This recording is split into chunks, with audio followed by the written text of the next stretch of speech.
Welcome back to Rajesh media. ఈరోజు మనం aloo curry ఎలా చేయాలో చూసేద్దాం. ముందుగా ఆలూ కర్రీకి కావాల్సిన పదార్థాలు: 2 పెద్ద ఉల్లిపాయలు చిన్న చిన్న పీసెస్‌గా కట్ చేసుకోవాలి. 2 పెద్ద టమాటాలు చిన్న చిన్న పీసెస్‌గా కట్ చేసుకోవాలి. అలాగే వాష్ చేసుకున్న కరివేపాకు, అవన్నీ పక్కన పెట్టేసుకోవాలి. తర్వాత ఒక ప్యాన్ తీసుకొని ప్యాన్‌లో ఆయిల్ వేసి కొన్ని తాలింపు గింజలు వేయాలి. అలాగే కొంచెం జీలకర్ర వేయండి.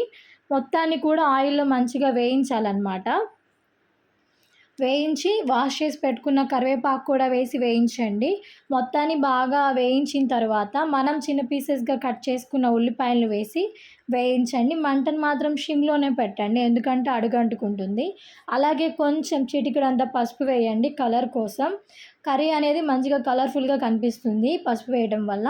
కొంచెం పసుపు వేసి మంచిగా తిప్పండి అనమాట. మంచిగా ఫ్రై చేయండి. ఫ్రై చేసిన తరువాత మనం ముందుగా కట్ చేసి పెట్టుకున్న టమాటాస్‌ని కూడా వేసి మంచిగా బాయిల్ చేయండి. ఎందుకంటే అన్నీ ఒకేసారి వేసేయడం వల్ల అన్నీ ఒకేసారి బాగా కుక్ అవుతాయన్నమాట. అలాగే కొంచెం చిటికెడంత ఉప్పు అనేది వేయండి. ఇప్పుడు ఉప్పు వేయడం వల్ల టమాటాకి, ఉల్లిపాయకి, పచ్చిమిర్చికి అనేది ఆ ఉప్పు అనేది కొంచెం పడుతుందన్నమాట. మంచిగా అవన్నీ వేసి మంచిగా వేయించండి. మంటను మాత్రం సిమ్‌లోనే పెట్టండి, ఎందుకంటే అడుగంటుకుంటుంది. కాబట్టి మంచిగా వేయించండి. కొంచెం మీ దగ్గర ఉంటే కొంచెం అల్లం వెల్లుల్లి పేస్ట్ వేయండి. అల్లం వెల్లుల్లి పేస్ట్ ఆప్షనల్ మాత్రమే. అల్లం వెల్లుల్లి పేస్ట్ లేకపోయినా కర్రీ ఎక్సలెంట్‌గా ఉంటుంది. బట్ మీ దగ్గర ఉంటే మాత్రం వేసేయండి. వేసి మంచిగా బాయిల్ చేయండి. ఒక 5 మినిట్స్ అలాగా మూత పెట్టి బాయిల్ చేయండి. అప్పుడు కర్రీ అనేది కొంచెం ఫాస్ట్‌గా కుక్ అవుతుందన్నమాట ఆవిరి మీద. మంచిగా ఆ అల్లం వెల్లుల్లి పేస్ట్‌లో ఉన్న పచ్చి వాసన అంతా పోయేంత వరకు మనం వేయించాలన్నమాట ఆయిల్‌లో. మనం ముందుగా ఉడకబెట్టుకున్న ఆలూస్‌ని చిన్న చిన్న పీసెస్‌గా కట్ చేసుకోవాలన్నమాట. నేను ముందుగానే ఆలూస్‌ని ఉడకపెట్టేసాను. సో, దాన్ని చిన్న చిన్న పీసెస్‌గా కట్ చేసుకోవాలి. ఈ ఫ్రై అవుతున్న వీటన్నిటిలో ఈ మిశ్రమాల్లో మనం అలా ఆలూస్ వేసేయాలన్నమాట. ఆలూస్ వేసేసి మంచిగా ఫ్రై చేయండి. చిన్న చిన్న పీసెస్‌గా కట్ చేయాలి ఆలూసు. అప్పుడు మంచిగా ఆ ఉప్పు, కారం అనేది ఆ ముక్కలకు పడుతుందనమాట. తర్వాత కొంచెం కారం, మన రుచికి తగ్గంత కారం మనం వేసుకోవాలి. అలాగే సాల్ట్, మనం ఇందాక సాల్ట్ కొంచెమే వేసాం కాబట్టి ఇప్పుడు కర్రీకి సరిపడ్డ కారం, సాల్ట్ మనం వేయాలి. వేసి మంచిగా బాయిల్ చేయండి. ఆ మొత్తాన్ని బాగా తిప్పి మూత పెట్టేసి 5 మినిట్స్ వదిలేసేయాలన్నమాట. ఎందుకంటే ఉన్న ఉప్పు, కారం అనేది మన ముక్కలకి బాగా పడుతుంది. కర్రీ తింటుంటే కొంచెం టేస్టీగా ఉంటుందన్నమాట. రైస్‌లో మంచిగా కలుస్తుంది. కాబట్టి మొత్తాన్ని ఇలా కలపాలన్నమాట. చూసారా, రెడ్ కలర్‌లో వచ్చేసింది. ఇలాగ రావాలన్నమాట. మీకు కారం కొంచెం సరిపోకపోతే మీరు వేయండి. నేను కొంచెమే వేసాను.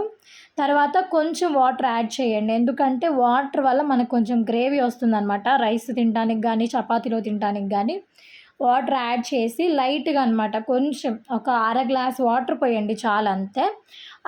అర గ్లాస్ వాటర్ పోసి మంచిగా తిప్పి సిమ్‌లోనే పెట్టి ఉడికించండి. ఇప్పుడు మన టేస్ట్‌కి తగ్గట్టుగా మనకేమన్నా కారం సరిపోకపోయినా, ఉప్పు సరిపోకపోయినా మనం ఈ టైంలో వేసుకోవచ్చనమాట. ఈ టైంలో వేసుకొని ఒక 5, 10 మినిట్స్ మనం దాన్ని మంచిగా బాయిల్ చేస్తే కర్రీ అనేది మంచిగా బాయిల్ అవుతుంది. మంచిగా టేస్టీ వస్తుందనమాట. నేను కొంచెం గరం మసాలా కూడా వేశాను. ఇది కూడా కొంచెం మీకు ఆప్షనల్ మాత్రమే. మీరు వేయాలనుకుంటే వేయండి ఇంట్రెస్ట్ ఉంటే, లేకపోతే స్కిప్ చేసేయండి. టేస్ట్ కోసం వేశాను. చాలామంది ఈ టైంలో కస్తూరి మేతి కూడా వేస్తారు. బట్ నా దగ్గర అవైలబుల్‌గా లేదు కాబట్టి నేను వేయలేదు. అలాగే లాస్ట్‌లో కొంచెం కొత్తిమీర, కొంచెం పుదీనా ముందుగా వాష్ చేసి పెట్టుకొని చిన్న చిన్న పీసెస్‌గా కట్ చేసుకొని వేయాలన్నమాట.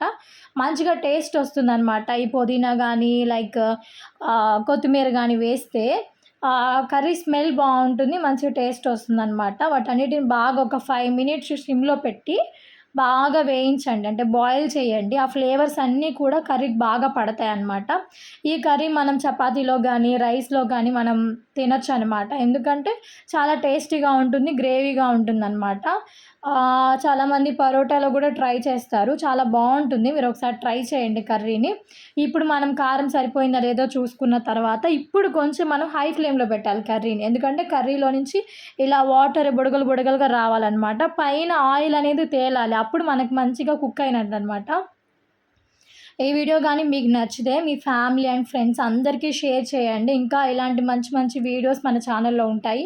ప్రతి ఒక్క వీడియోని మీరు చూడండి, లైక్ చేయండి. ఈ వీడియోని మాత్రం లైక్ చేయడం అసలు మర్చిపోవద్దు. చాలామంది వీడియోస్ చూస్తున్నారు బట్ లైక్ చేయట్లేదు, సబ్స్క్రైబ్ చేయట్లేదు. Do subscribe my channel Raji's media. లాస్ట్లో అందరు ఈ వీడియోని లైక్ చేసి వెళ్ళండి. అలాగే అందరికీ షేర్ చేయండి. మీ వాట్సాప్ అండ్ వాటిలో కూడా మీరు షేర్ చేయండి.